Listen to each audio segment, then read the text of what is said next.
विचार के पीछे तर्क भी होना चाहिए, समझ भी होनी चाहिए, और विचार के पीछे राइटियसनेस भी होना चाहिए, मतलब लव और ट्रस्ट भी होना चाहिए।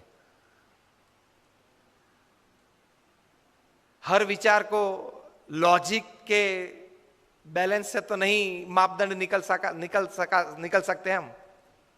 You need to have a proper balance. Second thing he says that your words build up your personality. How you speak, what you speak, the kind of the words that you use makes up your personality and frame in the mind of the listener.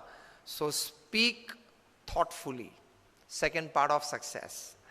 And the third part he describes in this book is you act purposefully, because your actions sometimes they speak louder than your words and your thinking. तो ये पुस्तक में ये तीन बातें हैं, head thinking, mouth speaking and hands action.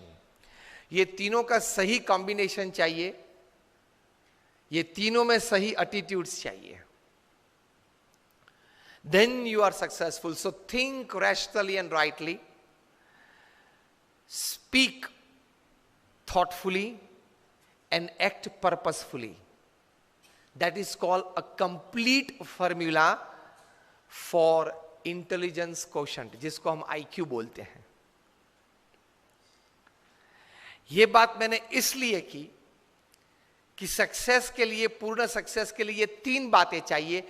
ये तीनों बातें में आपका सही प्रकार का एटीट्यूड चाहिए। ये जेफ केलर इस पुस्तक में बताते हैं। 350 पेज का ये पुस्तक है, मैंने आपको जिस्ट उसका 3 मिनट में दे दिया। इसका मतलब ये नहीं है कि आप ये पुस्तक न पढ़े। इससे आपको एटमॉस्फियर एक मन में बिल्ड होगा। You'll be able to create that in your mind what actually the author wants to tell you. And that creation of impression, that creation of an atmosphere in your mind will actually help you in, again I repeat, thinking right and rationally, speaking thoughtfully, and acting purposefully. Attitude से कितना बदलाव आ सकता है? अभी America की एक NGO है रूपर stars, उनकी इंडियन आर्म है ORG मार्ग। उन्होंने 110 देशों में करीबन 80,000 से 1 लाख सिटीजन्स का एक सर्वे किया।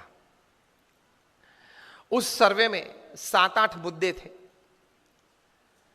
Basically the concept of this survey was how actually people are happy in life. What are the factors that actually make a person happy in life? जो पॉइंट्स नक्की किए गए थे उसमें पहली बात थी the amount of money that a person has, जो हमारे मन में सामान्यतः ये बात है। Second, the amount of properties and status that a person has in society. Third was his job satisfaction, to what level he has. Fourth was the state of country's economy. Fifth से थोड़ी personalization और socialization आता है। Fifth was the amount of time that he could spend with his family and near and dear ones. Sixth, the amount of time that he could actually spend with his own self, with his own hobby and his own likings. Seventh, the role of religion and spirituality in his life. And eighth, the physical, mental and the emotional state of health that he enjoys in his life. आपको जान के ताज्जुब होगा कि इसमें the happiest people upon this earth were Indians. उसमें प्रथम 4 बात में तो हमारा क्रमांक बहुत पीछे था। The amount of money that he has, हमारे से यूरोपियंस और अमेरिकन्स के पास ज्यादा पैसे हैं। The amount of properties and status that he has, the state of country's economy, his job satisfaction, ये कहीं मुद्दे में भारत कहीं पीछे था। लेकिन बाकी के जो 3-4 मुद्दे हैं उसमें भारत और भारतीय लोग कहीं आगे थे। उसमें आता था the amount of time he could spend with his family and friends and near and dear ones. Second was the role of religion and spirituality in his life. Third was the physical, mental and emotional state of health that he enjoyed. ये 3-4 बातें में भारत बहुत आगे था, इसलिए overall marking system में भारतीय आगे निकल गए. And they concluded in the report that Indians were the happiest persons upon this earth. तो अगली जो 4 बातें उसमें मटीरियलिज्म, स्थूल भाव है. पिछली जो 4 बातें हैं उसमें एटीट्यूड्स हैं और सूक्ष्म भाव है.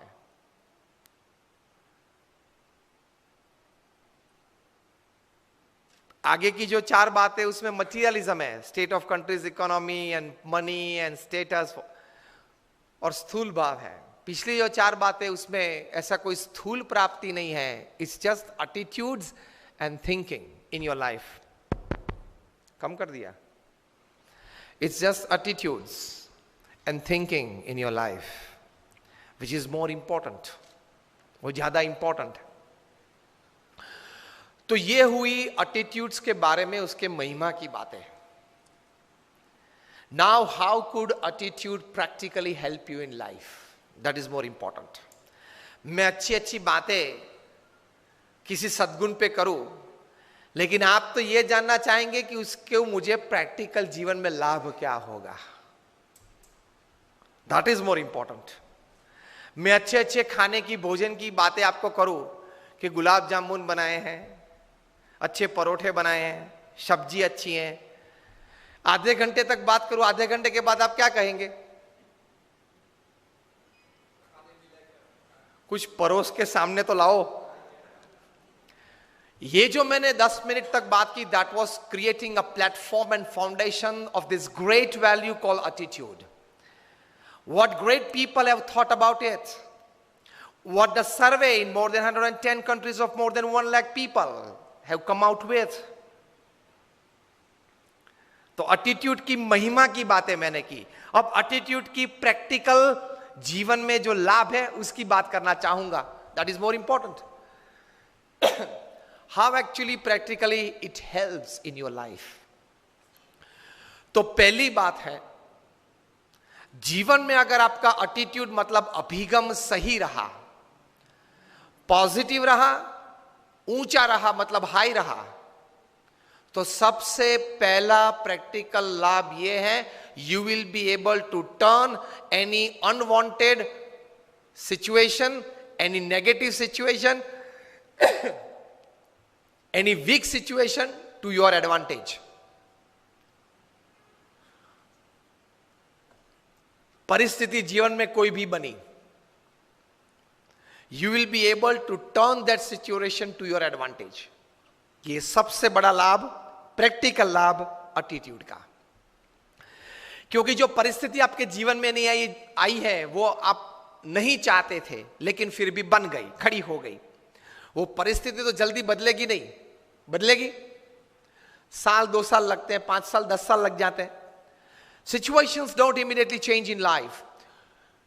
To remain least affected by that situation, you need to create a defense system in your heart and your mind. That defense system is your attitude towards looking at that situation, towards taking that situation in your life. हम सब मच्छर को तो मार नहीं सकते हैं, all out जलानी पड़ती है और मॉस्किटो नेट डाल के सोना पड़ता है. It is better to create a strong defence system than to create a better और trying to create a better attack system when it comes to personal lives. तो एटीट्यूड से सबसे पहला लाभ यह है, any situation that happens in your life, it can create the minimum damage in your life, क्योंकि आपका एटीट्यूड सही था.